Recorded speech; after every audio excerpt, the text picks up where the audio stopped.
You're listening to Wholesaling Inc., episode number 1394. Go attend, go network in person. You can use technology, Facebook, even call people, but go in person because there's difference when you talk to people in person.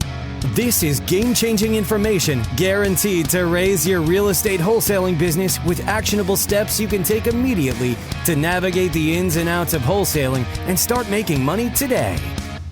Join us as we put our guests in the hot seat and dive deep to dissect their strategies for success to enable you to duplicate their results. You're listening to Wholesaling Inc., the only show dedicated to making you a fortune in wholesaling. Welcome to the Wholesaling Inc. podcast, the number one podcast when it comes to wholesaling real estate. I am your host, Brent Daniels, and I was thinking about this today. This is really interesting. I remember it's January of 2016. I'm looking on my phone for a podcast that would talk about or teach me about or give me some instructions about wholesaling real estate. I didn't have anything. And the first one that popped up was this one that was orange and it said Wholesaling Inc. So I clicked on it and I started listening. And it had this incredible guy on there. His name was Tom Kroll. And he instantly pulled me in. I think I listened to 2 podcasts before actually joining the Rhino tribe. And the reason I did it wasn't what you think it is. It wasn't because I needed to necessarily know how to wholesale. It's because I wanted to be around people that were doing a lot more than me. Of course, I loved all the instruction and I wanted to build my business, but I wanted to be a part of something special. And I think being a part of the Rhino tribe, it has been one of the most impactful things in my life. And because of that, I get the opportunity now, the fortune to have real life interviews with people around the country. These aren't people that are posturing. These aren't people that are trying to sell you something. These are people that are out there every single day taking action based on the training, based on their purpose in life, based on their passion in real estate. And they go out and they have a real testimonial to speak of, a real story to speak of. And it's absolutely beautiful. Not only that, I want you guys to know that we make sure that everybody on here that is speaking to you sends us an actual settlement statement to prove that this is real. I mean, this is absolutely incredible. This isn't some infomercial. This isn't some crazy thing that you see online. This is the real nitty gritty, the real true raw truth. Just like Tom Kroll said in those early podcasts, we are getting to the meat and potatoes of this business by giving you the instructions. So make sure you get a paper, make sure you get a pen, make sure you stop what you're doing because I've got an incredible story coming out of New Jersey, actually living in Pittsburgh, but we're doing work in New Jersey. You're living in New Jersey. No, I'm living in New Jersey. Oh, living in New Jersey. Okay, sorry. Living from Pittsburgh. From Pittsburgh, living in New Jersey, is going to tell us his incredible story, tell us about a fantastic deal so that you can pull all the golden nuggets out of it. Without further ado, I want to introduce Lenny Poliziani to the podcast. Did I do that all right? Did I get the last name right? Yeah, you did. Okay, yeah. Lenny, welcome. All right. Hey, how you guys doing? Hey, Brent, what's up? Well, I'm excited, man. I'm excited because you're coming on the podcast. You're coming in with a really, really, really interesting deal that you put together. There's a lot to learn from this. Before we get into that, why don't you tell us about yourself? Give us your background and how you got into wholesaling real estate. Yeah, for sure. So I'm originally from Pittsburgh, Pennsylvania. I went to college at West Virginia University. Had no idea what I wanted to do after college. Ended up getting into medical device sales. Spent a little bit of time in Southern California, did some training out there for my company. They said, you look from like you do well on the East Coast. They put me in New Jersey, bounced around a little bit from there and ended up landing for the last 2 years a territory manager position in Manhattan, in the Bronx. So that's what I currently do. But I've always been a type I started my own landscaping business in high school, but I always was looking for something else, the entrepreneur route, to be my own boss. You know, I'm always the type looking. So real estate, we have no background. Nobody in my family's in real estate. Heard some things here and there and decided to jump in. And that's kind of where we are right now. So I do wholesaling currently in North Jersey. Got it. And this is part-time. This is part-time. Yep. Wholesaling is part-time. So what does your full-time schedule look like? Because a lot of people listening, a lot of people watching this have full-time jobs. They have this passion for real estate, but they're not exactly sure how to balance it. So how do you balance it? Tell us your schedule. Yeah, it's kind of, especially with my job, it's kind of all over the place. With medical device sales, you're in the operating room. So the schedule is not a 9 to 5, 8 to 4 kind of job. You're cold calling on offices. You get to create your own schedule in a way. But sometimes that's tough, especially with trying to get a nice schedule down with doing real estate or wholesaling. So what I try to do, the good thing is surgery usually starts at like 7:30 in the morning. So I start early. So I finish my day if I can at an earlier hour, unless I'm stuck in a procedure. But if I can get out at a decent hour, then I'll try to put in about 2 hours of cold calling after work. On the way home, though, I drive for dollars. Ever since joining your program, this is exactly why I got into it. I realized with my type of schedule, being proactive was the only way it was going to work. And we'll get into how I started with wholesaling and different routes I went. But yeah, so I'll drive for dollars if I can. I'm on my way home, write a couple of addresses down, get home, get on the Mojo dialer. And then from after that, depending on what time it is, I'll try to call real estate agents, go section8.com to find landlords, LinkedIn, you name it, and try to get a couple names here and there. Another thing I try to do, which is huge, and the reason why this deal happened, is that I try to attend one real estate investors meeting a week. There's a ton up here in Jersey, and also attend one county sheriff's sale a week. And there's about 4 counties right now in North Jersey that I'm focusing on. That has been huge to try to make that a consistent action to take. So when you're talking about going on LinkedIn and these other websites, you're looking for cash buyers to add to your database. Is that right? When you're going to these meetup groups? I've been doing wholesaling for less than a year, so I'm new. You can always build your cash buyers database. So I try to not only call, motivated sellers, but build that at the same time. Especially with this deal, it wouldn't have happened, obviously, without a buyer. So that is very important. I think a lot of people skip over, depending on where they are in the United States, but cash buyers are huge. I think it's almost more intimidating to cold call up or reach out to a potential investor, potential cash buyer, than it is a distressed property owner for a lot of people. You know what I mean? Yeah. You think that they know more than you. They're going to tell you that your deals aren't deals. They're going to tell you that you're new, or they're going to be degrading to you in some way. But very often it doesn't actually turn out that way. I think if you go with a really good, confident, we talk about likability and certainty on this podcast all the time. Whether you're talking to a seller or you're talking to a buyer, if you have that certainty and likability, people will communicate with you. And you can get that certainty by listening to this podcast. You can get this certainty by seeing other people do it. You can get this certainty by trying it out over and over and over again, and just getting into a rhythm where you're always constantly communicating, always talking to people. When you call these cash buyers up, what does that conversation look like, Lenny? I keep it very simple. And obviously, I listen to all the podcasts by you guys, and I have an advantage because I'm in medical device sales. But at first I was making it real complicated. But now when I call a cash buyer, I'm just like, hey, I know this is out of the blue. I kind of keep it the same as when I'm talking to a seller. Yeah. But I said, my name is Lenny. I'm a local investor. I'm in the North Jersey, New Jersey area. I come across discounted properties all the time. Are you currently looking for any more properties to add to your portfolio? Or depending on what kind of cash buyer I'm talking to, most of the time they're going to say, yeah. I said, all right, great. I'll add you to my database. What's the best way to get in contact with you? But I keep it very simple, almost like right to the T of the script. Because when I tried to explain myself in the past, it might have sounded sketchy, or they're like, okay, what do you really do? So I keep it real, exactly what I do. And they're like, of course, who doesn't want to be sent a discounted property?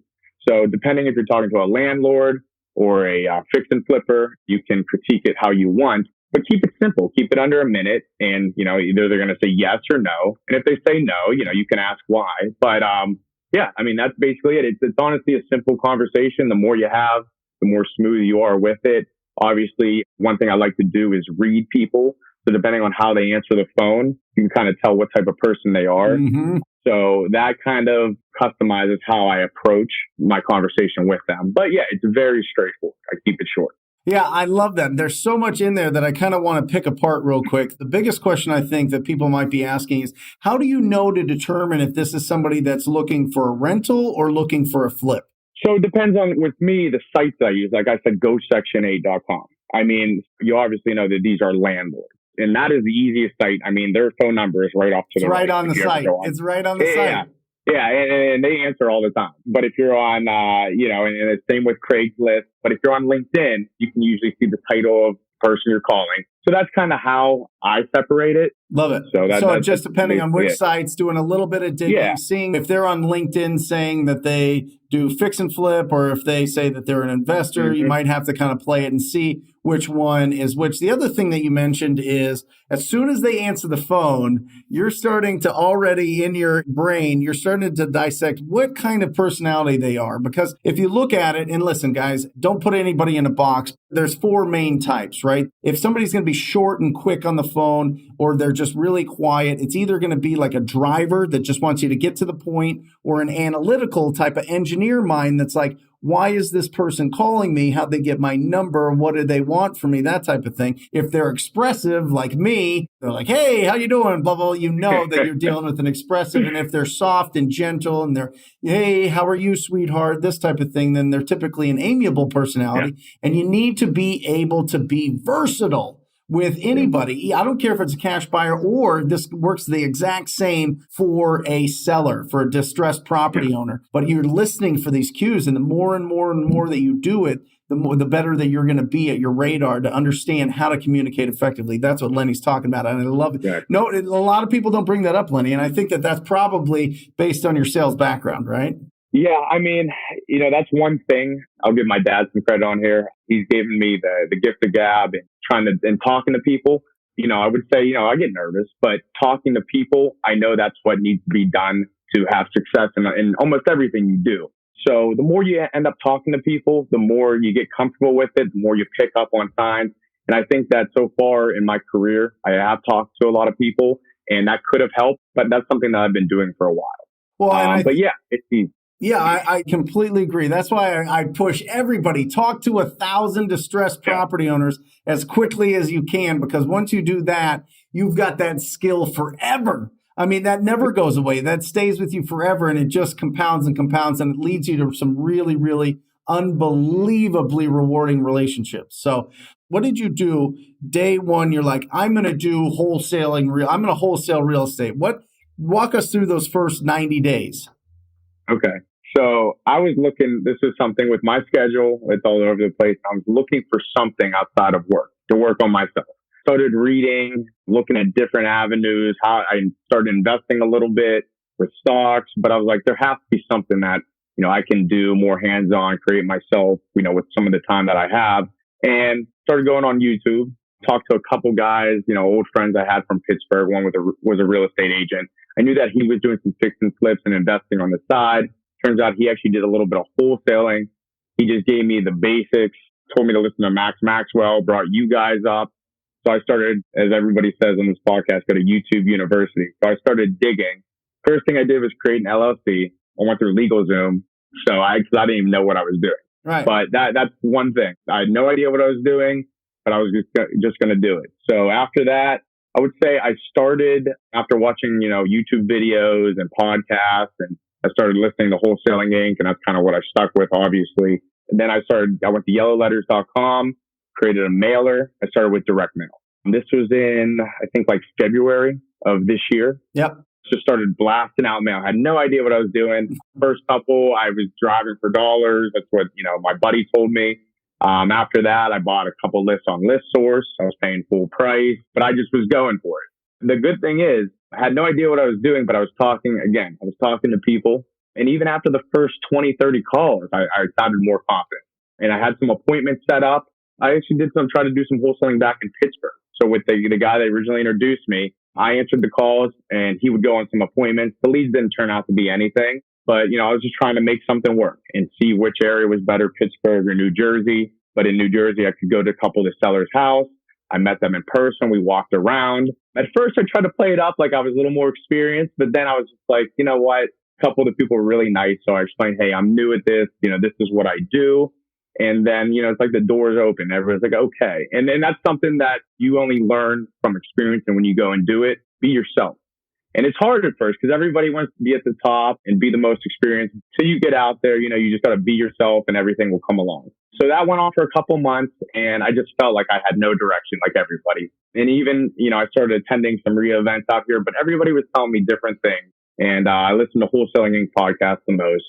And it was straight to the point, simple. So I decided to join Wholesaling Inc. I joined the regular program. I was doing direct mail for a while and I was getting a ton of calls. And I actually did one small assignment fee for about $3,000 out here. Okay. Way more, but I didn't really have that many cash buyers. Met a guy at the sheriff's sale and just assigned it over to him. But you know what? I did it. It was a small deal. It proved that it worked. It didn't satisfy me. I was like, I need to do this the right way. I didn't follow everything to the T. I didn't build my list up enough, but I was still moving forward. And then I was just started treading and not getting forward, not moving really. So I was like, okay, what can I do to be more proactive? Because I'm getting calls while I'm in the operating room. It just wasn't clicking. And that's when I decided to come over to you and cold call. And, I cold call on the phone, doctor's offices. I approach doctors in the OR, in the hospital, cold. So I'm like, obviously I can do this. I know what I kind of have a background in this. I can control when I'm making the calls, when people, not many people are calling me now, which is huge. And then this is where we are. So, it was a couple months of finding myself, but the biggest thing I did was take action and talk to people. And I know it sounds simple and we say it on all the videos, all the podcasts, but it is that simple. You just got to do something. That's it. That's incredible. Well, it's really interesting, because, in the TTP family, there's a lot of people that have these congested schedules. You know what I mean? They've got a lot of responsibilities, whether it be the military, whether it be firefighter, or police officer, whether it be sales, whether it be teaching, whether it be these full-time jobs, drivers, truck drivers, all these. We have a mix of all these incredible professions, and they just can't drop everything that second to take incoming calls. Not only that, but they're just naturally, like you, Lenny, they're naturally built to take action. Like, let me loose. Let me try to go out there and hunt. I want to hunt. I'm not a gatherer. I want to go after it. I want to be proactive. I want to be on offense. I mean, you get off of being in surgery at early in the morning, you get into the afternoon, and then you start making calls. I mean, this is incredible. Isn't it just exhausting? Aren't you just overwhelmed? Isn't your life just totally, like your social life, just totally wrecked? Oh, no, 100%. I feel like that at times, but it comes back to, I want a different life at the end of the day, so my why is there. And that's a big thing too. It can't just be money. Like I said, I'm a proactive person. I want to control my schedule, what I'm doing, when I'm doing, and where, I need that. And this is an avenue. I have a passion for real estate. Wholesaling is a great avenue. It obviously has gotten me into real estate, and where you can go with it, there's a million directions. Obviously, like I said, the money's there, but the networking, it has everything that I want. And so, if your why is like that, then at times, the days are long and you do have to sacrifice some social time, but it's the gratification at the end. It's not instant, and you got to keep that. It's going to be long term. So once you get into that zone and you can have a little bit of success, I just listened to the audio book on the dip. Yep. Once you can get through that dip, and I don't even consider myself out of that yet, just a little bit of success at the end. It keeps you going, especially if you want it and you have, that why that's big enough. Awesome. Incredible. Let's break down a deal. Let's get this thing going, man. So go ahead. Tell me about the deal. Break it down. Set the foundation here. All right. So it was a driving for dollar deal. So it was a vacant property. You could tell that it was vacant. Trees overgrown, no cars in the driveway. So it had a pool in the back. There was trees growing out of it. So it was obviously a cold call. So I, looked up the address. I actually have an app called Landglide. Have you ever heard of it? Yeah. Yep. Okay. So it had all the owner's information on that. And so I just looked it up honestly on White Pages, gave the owner a call. And this was back in, actually before I joined TTP a couple months, but it was the follow-up. A lot of things that, since I joined, I implemented into that, but I kept it in my CRM system, which is huge. And another thing that's always repeated, because I listen to every podcast for Wholesaling Inc., is the money's in the follow-up. Mm-hmm. And this was a case of it. There was so many times where I almost put it, I almost deleted it. But this started in about June, July. Okay. I would call about every 2-3 weeks and we'd have great conversations. And this relates back to what I do in medical sales. I wouldn't say I'm the best salesman. I don't like being called a salesman, but building rapport and the relationship factor. And that's how I did well in medical device sales, because people don't want to buy necessarily the product. They want to buy it from you. Yep. So I made sure that I built that relationship with this homeowner. Turns out her husband died back in the early 2000s. She lived in Fort Lee, which was like 20 minutes away. And she was paying taxes all up to date, with everything, but just nobody gave her the time of day, or nobody reached out to her enough to guide her. She just needed some guidance. And honestly, the first couple of times, I followed up with her for the first 2.5 months, and I really didn't know where to go with it. She liked to talk, but it just wouldn't go anywhere. And I caught myself just spinning the wheel. And then I joined TTP and listened to a couple other podcasts and I talked to her one other time. I got this idea. I'm like, okay, she just needs the guidance. She needs a timeline. I forget what podcast it was, but somebody talked about a timeline. And I used that to structure this. So I called her one more time. And then I was like, okay, how about this? And the biggest thing was she was embarrassed of the house. She didn't want anybody in the property. I don't think anybody outside of family has been in there since she left. So I said, how about this? In 2 weeks, I said, I have to, see the inside of the house. If someone's going to buy this, we have to go in and just see what the condition is. That way I can give you a fair offer. So in 2 weeks, she said, okay. So I got her to confirm in 2 weeks we'd go into the house. So in 2 weeks, I confirmed that she was going to be there. We showed up and she let me in the house and walked around. That's when I knew, I leveled up and that this was going to go somewhere. It was a lot of tough phone calls and I talked to a lot of people, but it was very tough to kind of feel her out. I would always reverse back to, why do you want to sell? You told me this, and make sure she really wanted to sell the property. And she did. She was paying, like I said, all the taxes. It was sitting there, it was losing value by the day. She didn't want to deal with the realtor fee. I asked her. I tried to get myself out of the deal. I tried every option to make sure that I was the one in this. She wanted to go with me. So I tried to get myself out of the deal, honestly. After we went into the house and I saw it, I knew that we built something here. So right there, I had the contract. We started talking offer numbers. And I started, and this is another thing with me being a couple months in that I wasn't good at first, but I started really well. So I had the ARV of the property around 550, and that was kind of conservative. I think my first offer was 275. Ooh. Yeah. She said, no, I can't do that. She was near like 400. Yep. So we went back and forth and we left, and I had her at 315 to 330 range, but we didn't get anything signed there. But the conversation was going well. I didn't want to be pushy. I knew her well at this point. She trusted me. I got her to say a couple times. She even told me, I only want to deal with you. I explained my background. I'm younger, ambitious. I will go above and beyond. I will help you move your stuff. Oh, and while we were there, somebody drove by in a pickup truck and said, hey, you still selling your house? And threw out an offer, but drove away. So you could tell the type of people she was dealing with. Yep. I will do things differently. Anything that you need, I will make sure it gets done. So that's one thing that she wanted. She had that comfort. What did she say to not sign the contract? Was there something there that she was like, well, yeah, I need to review it. I need to think about it. What was the objection? So she bought the house for $320,000, about 20 years ago. And she felt like, after all this time, she already felt like this was one of the biggest mistakes she made in her life. And I understood that too, and how deep she felt about this. And she's like, I'm really not even going to make any money on this after all these years. And it's in a nice neighborhood, nice area. So she had to think about it. But she knew that the condition of it, she was even a little surprised when we went in there. It had water damage. Nobody's been in there in 15 years. You can imagine what it was like. But I explained everything.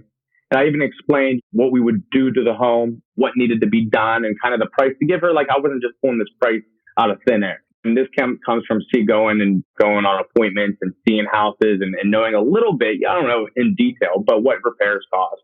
So I could explain myself a little bit. So I gave her, how about, 24 hours. So I called her back the next day and we got to talking, and she wanted it at 370. I was at 330. We agreed upon 350. Okay. Meet in the middle. I knew I had it. Yeah, exactly. So we got it under contract at 350, but with the ARV being 550,000, it needed a lot of work. It was a full gut job. So I was kind of nervous. I knew we had a deal here. It just had to be the right buyer. Once we got under contract, and then we're going to local RIA meetings, sheriff office, and this is where this all really came into play, because I had a couple buyers off my list interested, but they honestly thought the number was tight for just a regular rehab. So I reached out to Eddie and Kyle Lopez, the EKJ Real Estate up here in New Jersey. About my age, I'm 27 years old. I saw Eddie speak at one of the RIA events, and afterwards, I just introduced myself, and he did some wholesales, and he does fix and flips in the area. Him and his brother do it full time. They've been doing it for a couple of years now, but really cool kid. So I called him because I knew that he was actually from the town, and he obviously had some connections. So he made some calls as well, and he found a buyer who would take a different approach. So it turns out the value of this deal was in the lot. So it was 100 by 100 corner lot, which is bigger than most in that neighborhood. Sure. So what this guy was going to do is come in and subdivide and build 2 homes on it. So I'm like, now I know I got a deal here. Yeah. So he helped bring that relationship to the table. Turns out he had some family ties with him. So, we met, agreed upon a price. So that price was $400,000. Mm-hmm. So now I have it locked up at $350,000. We got him locked in with an earnest money deposit of $10,000 or $400,000 because, again, he's going to come in, subdivide, build 2 homes. So his back end profit is going to be way higher now, and he's got some room to work. So we got both of those locked in. Eddie also helped me out with giving me a referral to a real estate attorney up here. And we shopped around for a good title company, but we chose to double close this deal. And it kind of all came together. But this deal, it sounds like it went all smooth, but it did not. It went the opposite. This deal, like I said, it should have never have happened. From every little detail with it, I felt like there was like a hiccup, but I pushed through it. We believed that we had the right number and there was deals in the end. And when 2 or 3 of my buyers fell through, I reached out to people in the area. I knew that there was a buyer, and there's always a buyer. Mm-hmm. As long as your price is reasonable and set low enough. There's a couple of times where I was like, okay, I'm getting nervous. There's nothing here. I gotta call her and cancel it. But I stuck with it. Yep. We made it through, and yeah, it was a force. So a $50,000 assignment. Double closed. We double closed it. So after closing costs, we walked away with $44,242.98. Woo! Hold on. Yeah. Been waiting for that. That is incredible. Yeah. And listen, it's because you took that extra step. You went that extra mile to actually reach out. This is one of the most powerful things about your story is once you have a deal, you need to do everything possible. Talk to as many people as possible. Get in front of them. Pick up the phone and call these people. Go to meetups and talk to them. Go get this in front of everybody. Don't just assume that if one person or 5 people say that it's not a deal for them, that it's not a deal. Keep pushing. And you end up with, what was it, 40, a little over $44,000. $44,000. Come on, man.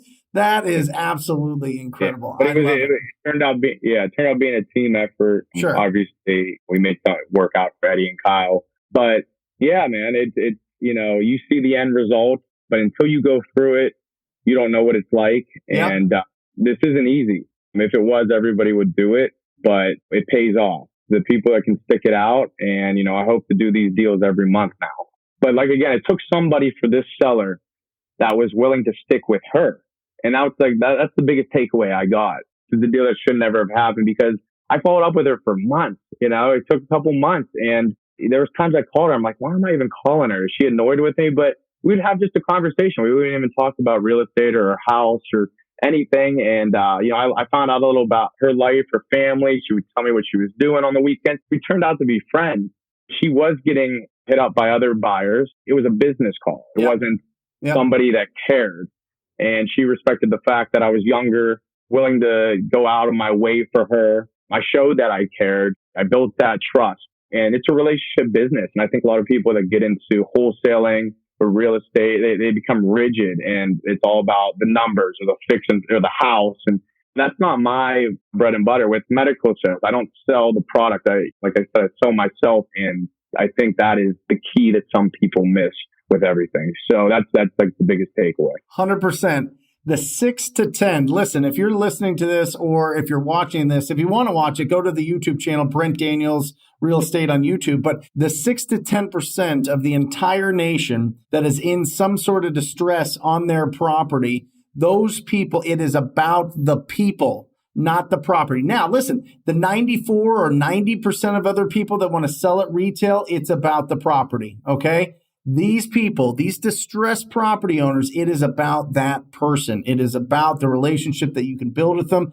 They've got to want to sell. They've got to trust you to get the job done, and they got to have a problem that you can solve. Those are the core elements of every distressed property sale since the beginning of time. So, I mean, Lenny, you hit it right on the head. I love it. I love it. Give some advice to everybody starting out. Give them a little bit of advice. A little bit of advice. Whatever you're doing, take action. Even if you have no clue, you feel so lost, uncomfortable. Like I said, I had no real estate background. My dad doesn't have apartment buildings, anything. I watched a couple YouTube videos and listened to some podcasts and bought a couple postcards, sent them out. People called me. I had no idea what to say. But guess what? After you do it 10, 20, 30 times, you pick stuff up.